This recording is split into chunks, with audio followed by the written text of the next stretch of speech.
we've got to make sure that the company stacks up, we've got to make sure that the product stacks up, and more importantly, that you like the product and you can get passionate about it and you can get some kind of result with it. So, whether that's a fantastic service that you love to give to others, whether that's a fantastic product that you want to sell to others.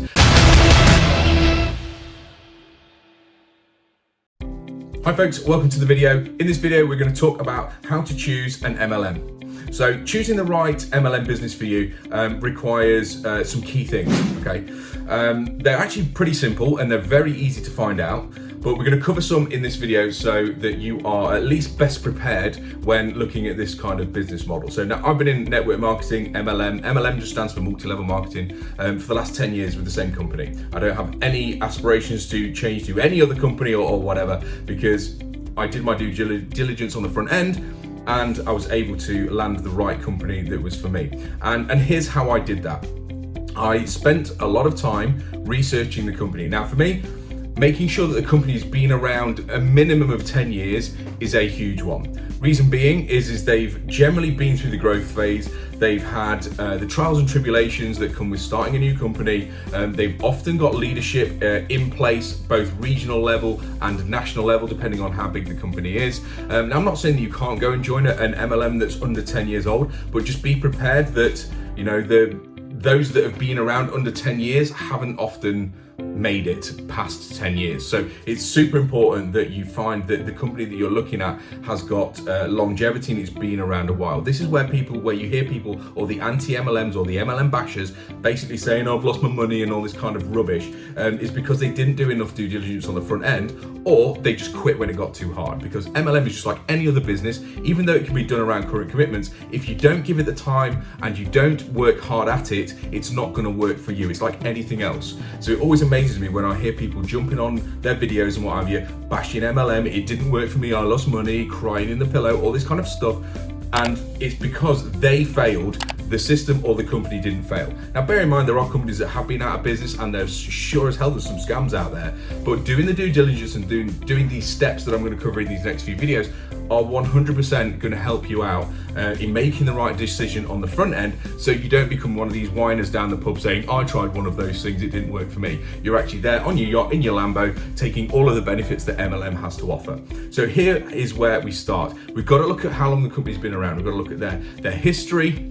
We've got to look at how they've grown over the years, and you don't have to dig into like the stock exchange or anything like this to find this out. All you got to do is go speak to a few people that are in the company, ideally ones that have been around for a while, and just get a feel for what it's about. There are a load of stuff on Google, but if you go Google Disney, you'll find a load of crap on Disney. Why? Because negative stuff ranks really high on Google. It ranks really high everywhere, whether it's clickbait, whether it's on the news, whether it's in a newspaper, it really doesn't matter, okay? Bad news sells. So you've got to sift through all the crap and all the hearsay and all the Uncle John said it's one of those things in order to get to the actual gem. So by actually doing some due diligence on the company itself and making sure that that it's robust and it's stable, this is going to really, really serve you front end.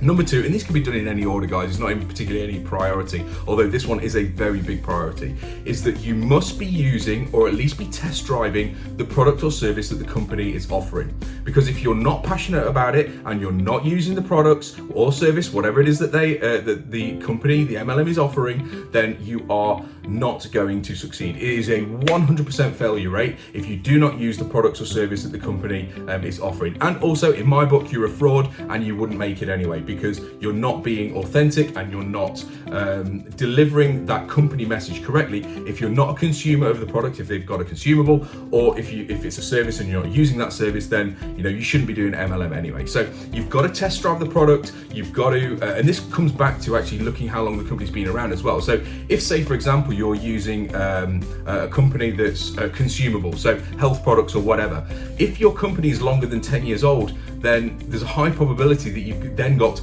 10 years worth of human testing, which is obviously going to stand you in good stead. The company that I've been in has been around 40 years, so I knew that when I joined that company when it was 30 years old, it got 30 years worth of usage of said product, service or other. So you're very you're in a much better place to be able to see the history of the product, the way it's been manufactured, the way that you do business, if there's been more longevity in the company. Now, don't get me wrong, like there's going to be companies that come along and what have you, they're going to be the next biggest thing and all that kind of jazz, but this is to help you pick the right one for you so you've got some longevity if you're looking at this as your long-term side gig, side hustle, whatever it is you want to call it, or if you're wanting to build a career. So when I came into network marketing, multi-level marketing, I wanted a long-term career. So that's why I did the big due diligence on the front end to make sure that I was in the right place at the right time. So we've got to make sure that the company stacks up, we've got to make sure that the product stacks up, and more importantly, that you like the product and you can get passionate about it and you can get some kind of result with it. So, you know, whether that's a fantastic service that you love to give to others, whether that's a fantastic product that you want to tell to others, and the way you know whether you've got that right product for you is because it's going to make you feel a certain way, and when you talk about it to others, they're going to feel that from you. And this is so important, because if you haven't got that, then there's no point even starting a network marketing company or joining one, because you're just not going to go anywhere with it, because you just don't have that natural, authentic glow or inspiration around you to want to go and speak to people about the thing that you've got on offer. Okay, so these are really important things that you should do. Look at the source who's trying to bring you into the company. Okay, so there's a lot of charlatans out there outside of MLM and inside of MLM. Okay, so if they're spouting to you that they're making 10 grand a month doing this thing, then just and you're interested, by the way, then just ask to see, you know, their company statement. Just have a look at their statement that tells them what the company has paid them and what they've made. Just so you know that you're lining up the dots and this person isn't just feeding you a load of stuff. And it just comes back to that due diligence piece of making sure that you're asking the right questions, speaking to the right people, because people who are in a legitimate network marketing company, a legitimate direct sales company, in multi-level marketing, they're more than happy to go, hey, look, here's what I'm making. This is how long it's taken me. This is the deal, okay? Now, if they're not prepared to show you, then that is a red flag. You should always be able to go and see the company gross statement of earning as well, which will be listed on their website. So you'll be able to see what the average person is going to earn or has earned in their MLM. Now, this is super important as well, because, you know, the numbers can be skewed here, because if the company's been around a long time and there's lots of distributors, then of course the average can be lower. But it depends on what you're looking for. If you're looking for a career, then guess what? It's like building any business. It's going to take you time. It's going to take you blood, sweat, tears. The difference within MLM to normal businesses is that we can compress time, and there's very little overheads, and there's also very little to get in. So this is super important to look at in the round and understand that all of these dominoes line up in order for you guys to have the best experience possible when joining a network marketing company. Also, if you have to put in loads of money up front, this is a big red flag. Unless you have a really high ticket item that you need to buy for yourself, there is absolutely no reason why you need to go and buy stock for customers that you don't have, for skills that you don't have, to be able to then get those products into the marketplace. This is why you hear the horror stories of people filling their sheds full of stuff that they didn't know how to move, that they had no customers for.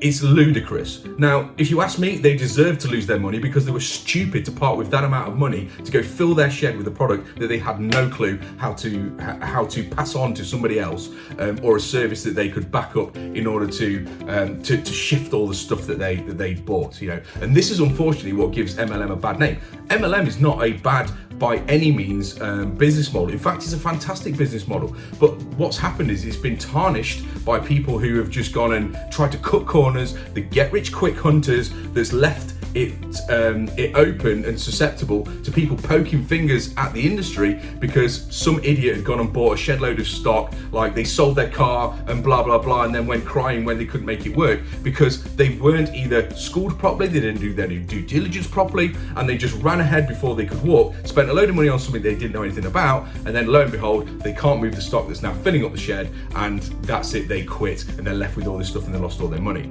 If you do this due diligence on the front end, you look at the company, you invest in the product and use it yourself before even thinking of getting involved, because you've got to love it. If you make sure that you've spoken to people in the company and the person that's speaking to you about the company, because in MLM, you generally have to be sponsored in. Someone that you know has to invite you into the company. So all you need to do is to be able to get access to their customers and to their what's called upline, which is the people that have brought them in too.